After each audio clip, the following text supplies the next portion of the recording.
বন্ধুরা, আজ আমি আপনাদের নিয়ে যাব পশ্চিমবঙ্গের বীরভূম জেলায় অবস্থিত রহস্যময় তারাপীঠ মন্দিরে। আপনারা জেনে আশ্চর্য হবেন, এই তারাপীঠ মন্দির এমন একটি মন্দির যার পাশেই আছে একটি মহা শ্মশান ঘাট, যেখানে দিবারাত্রি জ্বলতে থাকে চিতা। হ্যাঁ বন্ধুরা, আপনারা ঠিকই শুনেছেন। আজ আমি কথা বলবো তারাপীঠ মন্দির এবং মা তারার পরম ভক্ত সাধক বামাখ্যাপাকে নিয়ে। আজ আমি তারাপীঠ মন্দির নিয়ে এমন কিছু রহস্যময় কথা বলবো যা শুনে এবং এই অদ্ভুত স্থানটিকে দেখে আপনারা অবাক হয়ে যাবেন। আমি বলবো সেই রহস্যের কথা যার জবাব বর্তমান বিজ্ঞানের কাছেও নেই। তো চলুন বন্ধুরা, শুরু করা যাক আজকের ভিডিও।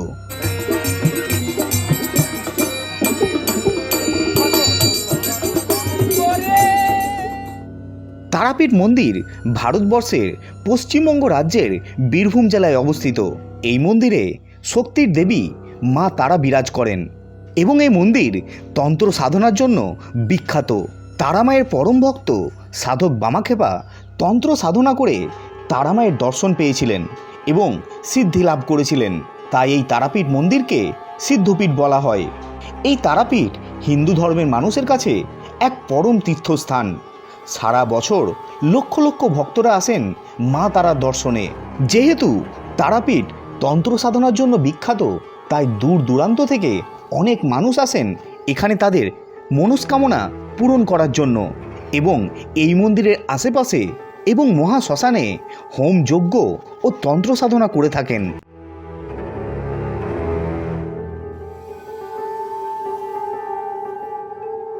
তারাপীঠ মন্দির এমন একটি মন্দির যেখানে তারামায়ের পুজোর ডালিতে মদের বোতল দেওয়া হয় এবং দেওয়া হয় আস্ত মাছের মাথা, এবং পুজো দেওয়ার পর সেই প্রসাদ ভক্তরা আনন্দের সাথে গ্রহণ করেন।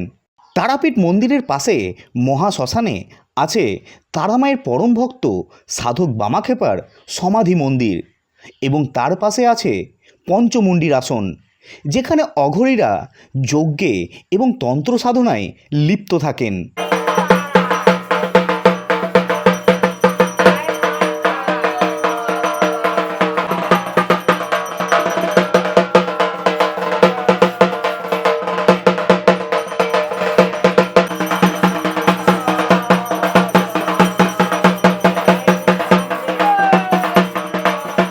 আর এই মহা শ্মশানের পাশ দিয়ে বয়ে গেছে পবিত্র দ্বারকা নদী, যে নদীটি উত্তর বাহিনী।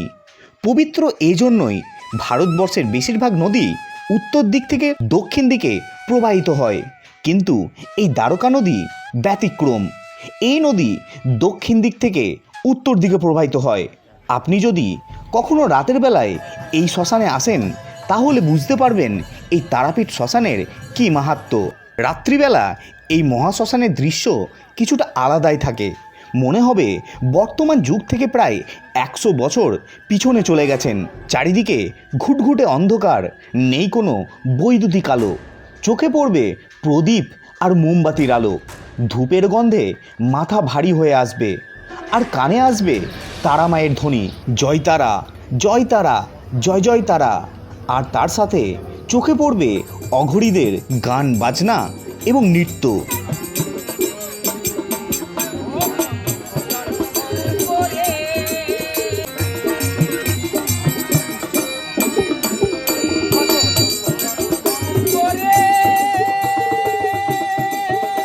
প্রত্যেক বছর কৌশিকী অমাবস্যার দিন লক্ষ লক্ষ ভক্ত এসে ভিড় করেন এই তারাপীঠে, কারণ কৌশিকী অমাবস্যা হলো একটি খুবই পবিত্র তিথি।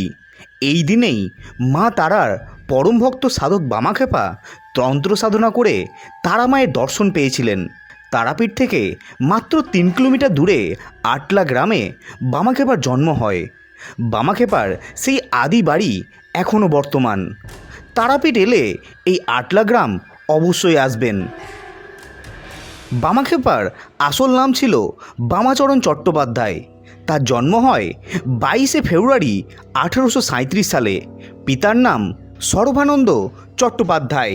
তিনি ছিলেন এক দরিদ্র ব্রাহ্মণ, আর বামাখ্যাপা ছিলেন তার পিতার দ্বিতীয় সন্তান। বামাক্ষেপার মাতার নাম ছিল রাজকুমারী দেবী। তিনি ভালোবেসে বামাচরণকে বামা বলে ডাকতেন। পিতা সর্বানন্দ বামাক্ষেপাকে তারাপীঠে নিয়ে আসেন। পিতা ছিলেন তারামায়ের একমাত্র পূজারী। তখন এই জায়গার নাম তারাপীঠ ছিল না। তারাপীঠের অতীতের নাম হলো চণ্ডীপুর গ্রাম। পিতার মৃত্যুর পর বামাক্ষেপা তারামায়ের পূজা অর্চনা শুরু করেন। তারপর 1911 সালে 18 জুলাই 74 বছর বয়সে তিনি মারা যান এবং বামাক্ষেপার মৃত্যুর পর তারাপীঠ মন্দিরের পাশের শ্মশানে একটি শিমুল গাছের তলায় তাকে সমাধি দেওয়া হয়। তারাপীঠ এলে তারাপীঠের মহাশ্মশানে বামাক্ষেপার মূর্তি ও সমাধি মন্দির দেখতে পাবেন। তো বন্ধুরা, এই ছিল রহস্যময় তারাপীঠের কিছু তথ্য। কেমন লাগলো কমেন্ট করে অবশ্যই জানাবেন। ফিরবো খুব তাড়াতাড়ি নতুন ভিডিও নিয়ে।